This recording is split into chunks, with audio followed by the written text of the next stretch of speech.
आपके साथ मैं सृष्टि मिश्रा। पत्रकार जी आपको नमस्ते। और बताइए कि अरविंद केजरीवाल क्यों भाग रहे हैं लगातार ईडी के समन्स के द्वारा।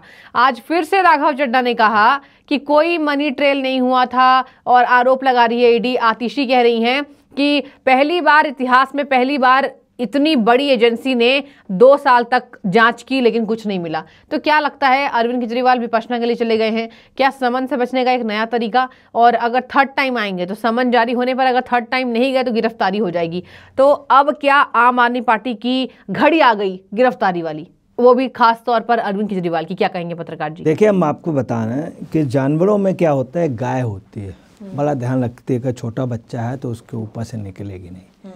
जैसे पानी में कोई पूंछ पकड़ ले तो वो पार लगा देती, बीच में पलटे नहीं। एक भैंस होती है तो एक कहावत है, काला अक्षर भैंस के बराबर। काला अक्षर चाहे जितना बढ़िया सुंदर लिखा हो, पढ़ा लिखा हो, मगर काला अक्षर भैंस करो। दूसरी बात, भैंस की अकल। तीसरा है, भैंस के आगे बीन बजाओ और भैंस करीब बौड़ाए। ये पोजीशन है। और एक भैंस ऐसी भी होती है जो बहुत सफाई से रहती है, एक भैंस जो है वो गोबर में ही रहती है। बिल्कुल वही पोजीशन आज की राजनीति में दिल्ली में हो गई है। केजरीवाल का एक रिकॉर्ड हो गया है, घपले, घोटाले, पैसा मार, ये मीटर घोटाला, जल बोर्ड का घोटाला, विद्युत का घोटाला, शराब नीति का घोटाला, ब्रांड का घोटाला, घोटाले पे घोटाला, घोटाले का सरताज केजरीवाल हो गए। अब क्या पोजीशन है कि केजरीवाल की आज स्थिति ये है कि 18 दिसंबर को अगले को सम्मन मिला। उसके पहले सम्मन इशू हो गया था, केजरीवाल को सब मालूम हो गया। केजरीवाल इधर क्या कर रहा था, योजनाबद्ध तरीके से जानता था आज या कल या परसों मेरी गिरफ्तारी हो जाएगी, तो कहीं पंजाब, कहीं पटियाला, कहीं होशियारपुर, कहीं से सब अपने कार्यकर्ताओं को बता दिया था 2 दिन पहले एक टाइप कर लेना कि मुझे विपश्यना में जब भी बुलाया जाएगा। एक योजनाबद्ध तरीके से था और 2 दिन पहले का टाइप किया हुआ लेटर अपने यहाँ रखना और उस पर न लिखना, तारीख में लिख लेना और कि विपश्यना हेतु बुलावा। बिल्कुल। और एक योजनाबद्ध तरीके से उसने विपश्यना का 16 तारीख का लेटर और वहाँ पहुँच गया। हकीकत है कि विपश्यना के प्रति, विपश्यना में शून्याग्रह पे रहना पड़ता, वहाँ पर ये रहते नहीं हैं। ये वहाँ विपश्यना के बहाने अपनी फाइलें देखेंगे, अपनी मीटिंगें करेंगे। इतना बड़ा फ्रॉड अगला कर रहा लॉर्ड बुद्धा के साथ, आप समझ लीजिए। और ये कैश करना चाह रहा है सिर्फ, जबकि विपश्यना को ये डेली उसका पालन नहीं करते, विपश्यना करते भी नहीं है। सिर्फ एक इनका ये बहाना है, एक बहाना है। विपश्यना करने वाला करप्शन पे नहीं रहता है। और विपश्यना जो है साफ सिखाती है झूठ मत बोलना, दारू ना पीना, कोई दारू का व्यापार ना करना, कोई व्यसन ना करना, तमाम अच्छी चीज़ें हैं। विपश्यना में सिखाया जाता है garbage in garbage out, high thinking, ठीक है, पॉजिटिव थिंकिंग, ये सब विपश्यना में। इनका जो है उससे बिल्कुल एक पाली में एक वो है विपश्यना का, सबम मंगलम, पाली का है सबम मंगलम। उसका भी नहीं, शून्याग्रह में भी नहीं बैठते हैं। शून्याग्रह में आदमी बैठते हैं, उसमें स्टोर हो जाते हैं काफ़ी टाइम के लिए। तो ये विपश्यना के नाम पर पूरे देश को धोखा दे। एक शराब पीने वाला आदमी, शराब का व्यापारी, जिसने एक शराब के पीने वाले को मुख्यमंत्री बनाया हो, और वो शख्स विपश्यना की बात कर रहा, शराब का दलाल, शराब का सौदागर और शराब पे दलाली करने वाला व्यक्ति। तो आप समझ लीजिए कि क्या है, विपश्यना निश्चित तौर पे बहाना है। ये पहले विपश्यना पे नहीं गए, और अगर विपश्यना करनी है तो जेल में चले जाएं, वहाँ पे हर जेल में विपश्यना की सुविधा है। मैं खुद विपश्यना का टीचर रहा हूँ, इगतपुरी से मैंने विपश्यना की है और गोयनका जी के अंडर पे की है। गोयनका जी के अंडर पे मैंने कलकत्ता में की और इगतपुरी में की।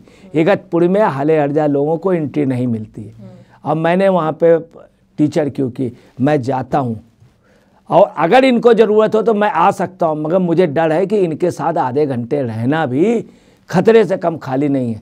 क्योंकि हमारा भी आप समझ लीजिए कि पता चला कोयले की दलाली में हाथ काले नहीं हुए, हम ही पूरे काले हो जाएंगे।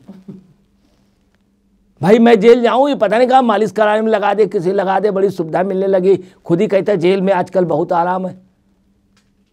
ये शख्स जो है, मैं आपको बता रहा हूं, सीएम, ये पीएम बनना चाहता है, प्रेसिडेंट बनना चाहता है, सब कुछ बनना चाहता है, मगर आपको बता रहे हैं इसकी असली जगह कौन है? ना विधानसभा, ना लोकसभा, ना राज्यसभा, ना एक है, ये एकांत चाहता है, इसके लिए तिहाड़ है। दूसरा, अगले ने क्या किया है, बड़े अफसोस की बात है कि 100 करोड़ रुपए का केजरीवाल ने घूस लिया, 100 करोड़ रुपए की उत्पाद शुल्क नीति में। गोवा साउथ ग्रुप के अभिषेक बोयनपल्ली और दिनेश अरोड़ा ने बाकायदे एफिडेविट में लिख करके दिया है इनके आईटी सेक्टर के इंचार्ज को, जो इनका सबसे खास है। ये आज भी रोते कि विजय नायर जेल में, हमारे मतलब जनता के वो जो भगत सिंह से तुलना करते हैं, विजय नायर जेल में। और विजय नायर ने भी अपरोज रूप में स्वीकार किया है कि रुपया मिला और 100 करोड़ रुपए की हेरा फेरी इसने की, और वो गोवा चुनाव में। इसके अलावा इन्होंने क्या किया है, प्रोडक्शन मीडिया प्राइवेट लिमिटेड के नाम से भी फ्रॉड किया, और राजेश जोशी की सहायता के लिए वहाँ पर इन लोगों का आपस का कमिटमेंट हुआ। जो सम्मन भेजा गया है उस पे इनका कहना है कि ये गैर कानूनी है, गैर कानूनी। अब ये जज है क्या है जो ये कह रहा है गैर कानूनी? ये कोर्ट में जाए और उसको गैर कानूनी बोल रहा, तो निश्चित तौर पे ये जनता को बेवकूफ़ बना रहा, जनता के पैसे का, और जनता के साथ जो ये कर रहे हैं ये बेहद ही गलत कर रहे हैं, बेहद ही गलत कर रहे हैं। फिर सीएम का लेटर पैड यूज़ कर रहे हैं, सीएम का लेटर पैड यूज़ कर रहे हैं, उसमें उनको लिख रहे हैं, क्या लिख रहे हैं, टू श्री जोगिंदर। एक मुल्जिम लिख रहा है एक अधिकारी को, असिस्टेंट डायरेक्टर को, ईडी को, क्या लिख रहा है कि टू श्री जोगिंदर। ये किसी जूनियर को लिखा जाता है, किसी उसको, तुम बुलाए गए हो, कल को तुम कोर्ट में तुम इतने बड़े हिम्मती हो गए कि जज साहब से कहोगे तिवारी, दुबे,